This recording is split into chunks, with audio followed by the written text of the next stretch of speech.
जय श्री राधे कृष्ण। भगवान श्री कृष्ण ने गीता में जो बात बताई है उसमें सुखों के बारे में बताया कि मानव के जीवन में सुख 3 प्रकार के होते हैं। पहला सात्विक सुख, दूसरा राजसी सुख और तीसरा तामसिक सुख। तो आइए सबसे पहले हम चर्चा करते हैं तामसिक सुख के बारे में। तामसिक सुख क्या है? अधिक देर तक सोना, परिश्रम न करना, काम से हम बचे रहें, ये तामसिक सुख कहलाता है। और तामसिक सुख व्यक्ति को आलसी और कमजोर बना देता है। अधिक देर तक सोने में, परिश्रम न करने में, कर्म से बचने में हमें जो प्रसन्नता मिलती है, वो प्रसन्नता हमको अपने जीवन में व्यक्ति को तामसिक सुख तक ही सीमित रखती है। ऐसा सुख व्यक्ति को आलसी और कमजोर बना देता है। इसी को ही हम अपना असली सुख मान लेते हैं कि हम सारे दिन सोए पड़े रहें, काम न करना पड़े, मेहनत न करनी पड़े, आसानी से हमें सारी चीज़ें मिल जाए, काम हमारा कोई और कर दे। इसी को हम लोग अपना असली सुख मान लेते हैं, जबकि ये अस्थाई सुख नहीं है। दूसरा राजसी सुख, जिसमें खुशी और प्रसन्नता व्यक्ति को भौतिक पदार्थों से मिलती है, भौतिक संसाधनों से मिलती है। जैसे आपके पास बड़ा बंगला है, बड़ी गाड़ी है, आपके पास लेटेस्ट मोबाइल फ़ोन खरीदने के लिए पैसा है, पैसे से आप सब कुछ खरीद सकते हैं। तो इससे आपको जो प्रसन्नता मिलती है, या फिर आपको नई नौकरी मिल जाए, नौकरी में प्रमोशन हो जाए, तनख्वाह आपकी बढ़ जाए, तो इससे भी खुशी मिलती है। वो खुशी, वो सुख राजसी सुख कहलाता है। और ये सुख भी अस्थाई नहीं है मानव के जीवन में। बस इस बात को व्यक्ति समझ नहीं पाता है कि जो खुशी हमें तनख्वाह बढ़ जाने से, प्रमोशन हो जाने से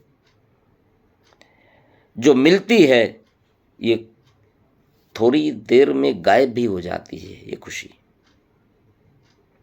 दुनिया में ज़्यादातर लोग इसी राजसी सुख को असली सुख मान करके बड़ी बड़ी गाड़ियाँ, बड़े बड़े बंगले, भौतिक वस्तुओं को खरीदने के लिए पैसा, और इसी के लिए लोग जीवन जीते हैं, मेहनत करते हैं। और ये सब उन्हें मिल भी जाए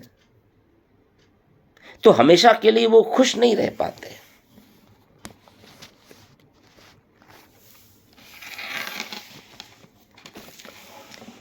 क्योंकि उन्हें इससे राजसी सुख की जो प्राप्ति होती है, जो कि अस्थाई ये भी नहीं है, क्योंकि ये सुख, ये खुशी आने के बाद एक बात का व्यक्ति को दुख भी आ जाता है कि कहीं ये सुख, ये खुशी चला ना जाए। उन्हें इस बात की चिंता भी आ जाती है कि कहीं ये बंगला चला ना जाए, आज पैसा है कल कहीं ख़त्म ना हो जाए।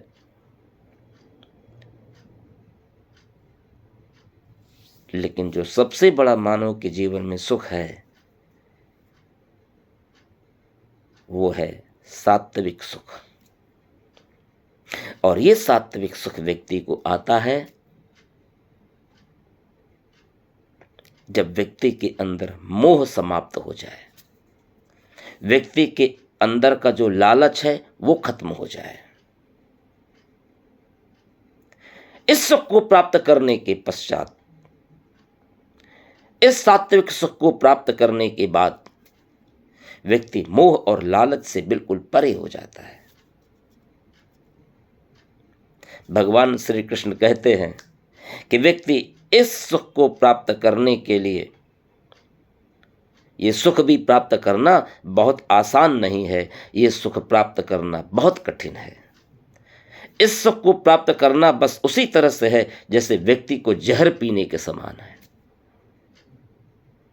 लेकिन इस जहर को जिस किसी ने अगर पी लिया,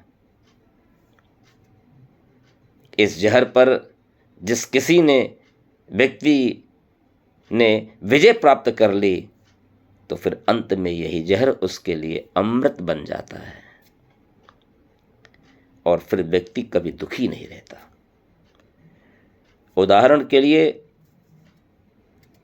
व्यक्ति दूसरों की खुशी में खुश रहे, दूसरों की तरक्की से व्यक्ति आनंदित हो, दूसरों के सुख में ही वो व्यक्ति अपना सुख समझे, अपने दुख को छिपा करके व्यक्ति दूसरों की खुशी में शामिल हो, दूसरों की मदद करे, दूसरों की सहायता करे, अपने दुख को न सुनाकर व्यक्ति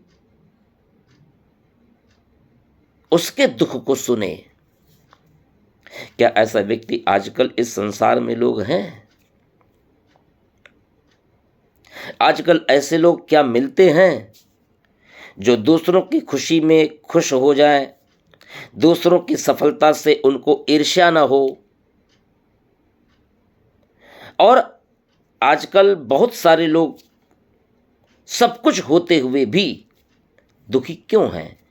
इसका उत्तर भगवान श्री कृष्ण ने गीता में कहा कि आजकल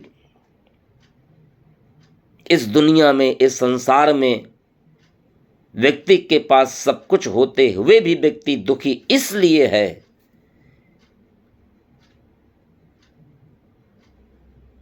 व्यक्ति अपने दुखों से उतना दुखी नहीं है जितना व्यक्ति दूसरों के सुखों से दुखी है। आपके पास सब कुछ है, कार है, बंगला है, बैंक बैलेंस है, लेकिन फिर भी आपसे अगर पूछो कि क्या आप सुखी हैं, तो भी कहेगा हम बहुत दुखी हैं। क्यों? क्योंकि उसका पड़ोसी सुखी है। जय श्री राधे कृष्ण।